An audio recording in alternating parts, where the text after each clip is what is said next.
Saudara Alun, selamat siang. Kita kembali ketemu dalam acara podcast kali ini bersama Bapak Bupati Aceh Besar, Bapak Insinyur Mawardi Ali. Selamat siang Pak Bupati. Siap. Saudara Alun, acara ini disiarkan secara langsung melalui Facebook serambinews.com, Instagram Serambi, dan Serambi on TV. Saudara Alun, kita akan berbincang-bincang lebih kurang 1 jam ke depan, Pak Bupati.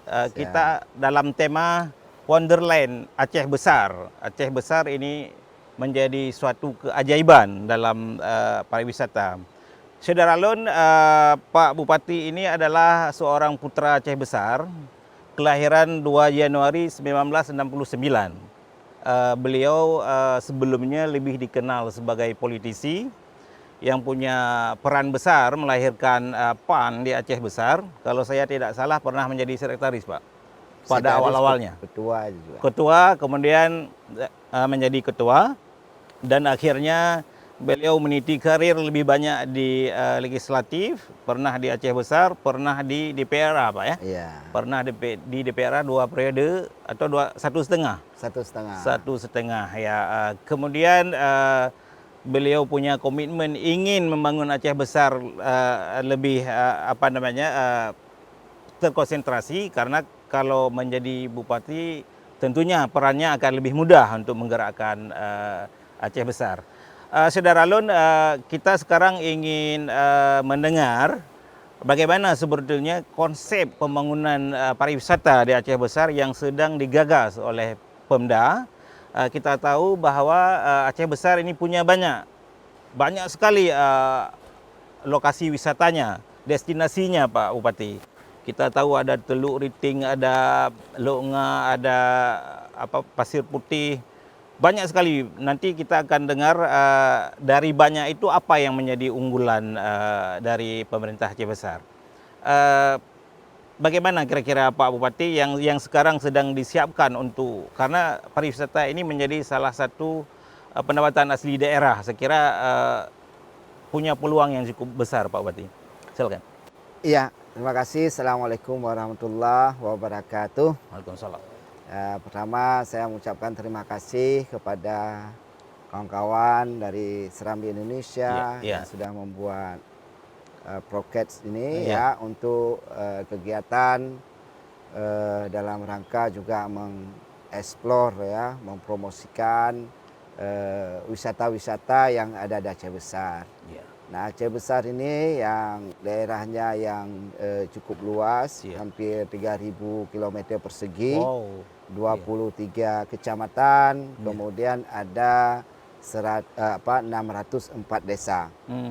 Nah, kalau Allah telah memberikan Aceh Besar ini sesuatu yang menarik, baik dari sisi alamnya, dari sisi budayanya, ya, kemudian dari sisi kulinernya juga, kemudian ditambah dengan sejarah masyarakatnya, karena memang Aceh Besar dan Banda Aceh dulu adalah sebagai pusat kerajaan, di mana di sini juga banyak memiliki situs-situs sejarah, ya, monumen-monumen yang perlu digali secara lebih ini. Kemudian kita melihat bahwa tempat-tempat wisata di Aceh Besar ini sangat bagus-bagus, ya, baik wisata alamnya, wisata budayanya dan kulinernya. Yang alamnya itu dari kepulauan, karena Aceh Besar ini juga punya pulau, ada wisata pantai, wisata gunung, ada air terjun juga, wisata alam pergunungan itu yang luar biasa.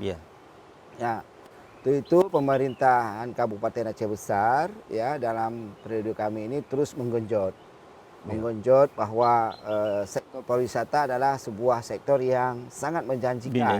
Benar. Ya, menjanjikan untuk pengembangannya, karena memang dengan wisata ini banyak kunjungan kemari. Tapi memang selama pandemi ini sudah agak menurun, ya. Tapi kita ketahui bahwa pemberdayaan ekonomi yang cukup praktis itu adalah dari sektor wisata ini. Wisata, ya. Karena multi efeknya itu luar biasa, Luar biasa, sekarang. benar, Pak. Ya, dari segi tenaga kerja, ya dari segi ekonomi masyarakat kecil, ya bisa menjual berbagai produk-produknya.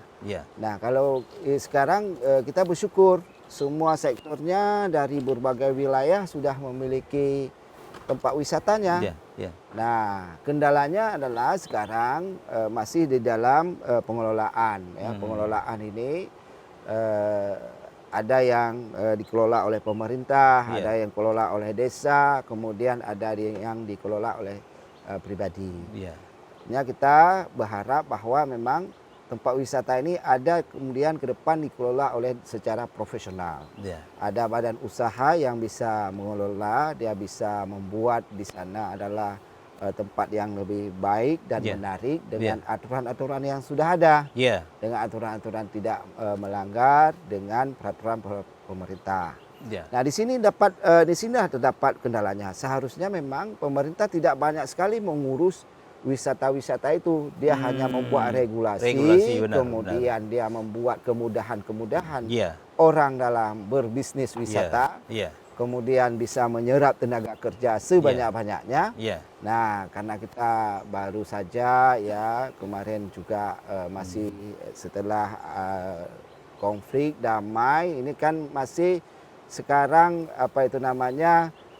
semangatnya itu masih belum seperti di luar. Kalau di luar itu sudah dikelola secara profesional. Tapi ini sedikit-sedikit kita terus. Dan kita apresiasi beberapa pengusaha-pengusaha sudah mengelola, ada kafe, kemudian ada juga homestay seperti Bungalow, ini. Bungalow ya. Nah, dan beberapa tempat yang lain ini sudah ada pengusaha-pengusaha lokal yang sudah masuk. Yang sudah masuk ingin mengelola secara profesional dan punya daya tarik. Betul. Nah, kendalanya di situ memang kadang-kadang dikelola oleh masyarakat. Nanti pemerintah masuknya gimana? Karena kita bukan hanya mengejar PAD dari sisi wisata itu, tapi jauh daripada itu juga mengejar bagaimana bisa menyerap ini tenaga kerja. Karena modal yang sedikit bisa ini dampak multi efeknya ini luar biasa sekali. Nah, nanti ada orang jualan-jualan UMKM mikro ini bisa hidup dengan wisata. Nah, semua kecamatan yang ada di Aceh Besar punya tempat wisata yang bagus. Di Janto ini misalnya kita apresiasi juga Cukfit ya sudah buat di situ kebun binatangnya. Ya, ini di sini sudah ada juga wisata alamnya dengan sungainya dan masih banyak tempat-tempat lain ini sudah bangkit. Jadi Aceh Besar bangkit dalam wisata. Saya mengundang kepada semua pengusaha-pengusaha yang punya niat untuk berinvestasi, nggak banyak-banyak investasi. Berapapun dia investasi, dia buat villa 1-2 tempat, kemudian ini diperkenalkan kepada orang luar yang nantinya bisa ada multi efek tadi, bisa menyerap tenaga kerja di situ dan bisa pemberdayaan ekonomi juga. Begitu.